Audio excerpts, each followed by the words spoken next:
Doctor BR Ambedkar Konaseema జిల్లా పోలవరం మండలం పాత ఇంజరం వద్ద మాజీ ఎమ్మెల్యే చెల్లి వివేకానంద ఆధ్వర్యంలో ఘనంగా మాజీ లోక్సభ స్పీకర్ స్వర్గీయ జీఎంసీ బాలయోగి జయంతి వేడుకలు స్వర్గీయ జీఎంసీ బాలయోగి 74వ జయంతి సందర్భంగా పోలవరం పాత ఇంజరం గ్రామాలలో ఆయన స్వగ్రామం రామాలయంపేటలోను బాలయోగి శిల విగ్రహాలకు ప్రభుత్వ విప్ ముమ్మిడివరం శాసనసభ్యులు దాట్ల సుబ్బరాజు అమలాపురం పార్లమెంట్ సభ్యులు గంటి హరీష్ మాధురి ఎమ్మెల్సీ పేరాబత్తుల రాజశేఖర్ మాజీ మంత్రి చిక్కాల రామచంద్రరావు పూలమాలలు వేసి ఘనంగా నివాళులర్పించారు.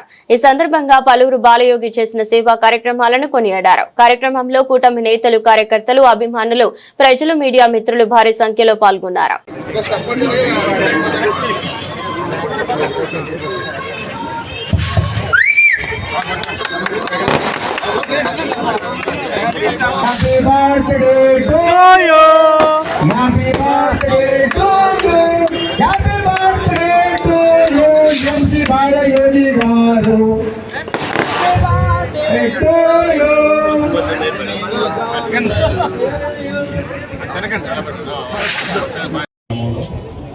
నిర్వహించడానికి ఏర్పాటు చేసిన పెద్దలు మాజీ శాసనసభ్యులు మీ అందరి తరఫున మా తరఫున కూడా ఆయనకి ప్రత్యేకమైన అభినందనలు తెలియజేసుకుంటూ మరి ఎమ్మెల్యే గారు పుష్పబాబు గారు ఎంపీ హరీష్ మాధవ్ గారు స్వాగతం అలాగే పెద్దలు చిక్కాల రామచంద్రరావు గారు ఇక్కడికి ఇచ్చేసిన నాయకులందరికీ బాలయోగి గారి అభిమానులకి అందరికీ కూడా ధన్యవాదాలు తెలుసుకుంటూ మనందరికీ బాలయోగి గారి గురించి మేము అనుకోవాలి.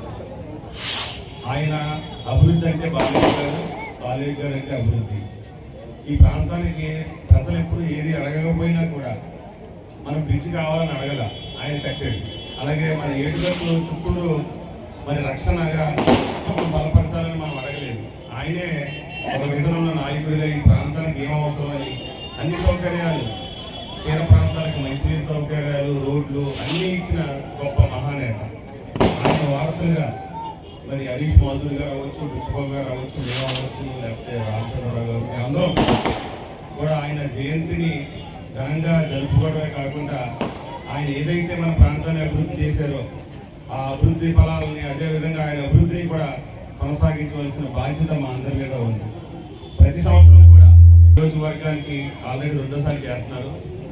ఎన్నో అభివృద్ధి కార్యక్రమాలు, సంక్షేమ కార్యక్రమాలు పెద్ద ఎత్తున బాలయ్య గారి తర్వాత చేసిన గొప్ప నాయకుడు పుష్పబాబు గారు, అదేవిధంగా హరీష్ గారు కూడా మేమందరం కూడా ప్రతి సంవత్సరం జయంతి జరుపుకునేటప్పటికీ బాలయ్య గారి గుర్తుగా అభివృద్ధి అంటే ఏంటనేది కొత్త పరంగా మరి హరీష్ గారు మేము చేస్తామని, అదే ఆయన నిజమైన నివాళి బాలయ్య గారికి అర్పించడం అవుతుందని మనస్ఫూర్తిగా కోరుకుంటూ మరి మీ అందరం కూడా మరి చిక్కాల రామచంద్రరావు గారు చెప్పినట్టు ఇక్కడ మాకు ఏ ఆడమైతులు ఉండవు, ఎమ్మెల్యే గారు అన్నా మా గౌరవం, నన్ను అంత గౌరవం, అభివృద్ధికి పనిచేస్తామని. అదేవిధంగా మరి నా అందరం చూస్తున్న ఈరోజు రాష్ట్రం ఎన్నో కార్యక్రమాలు మనం తీసుకెళ్తున్నాం. కూటమి ప్రభుత్వం చాలా ఆర్థిక ఇబ్బందులు ఉన్నా కూడా కేంద్ర సహకారంతో ఈరోజు సంక్షేమమే కాదు అభివృద్ధి కూడా మనం పెద్ద ఎత్తున చేసుకున్నాం. ఇవన్నీ కూడా ప్రజల్లోకి తీసుకెళ్లి రాబోయే 15-20 సంవత్సరాలు కూడా కలిసికట్టుగా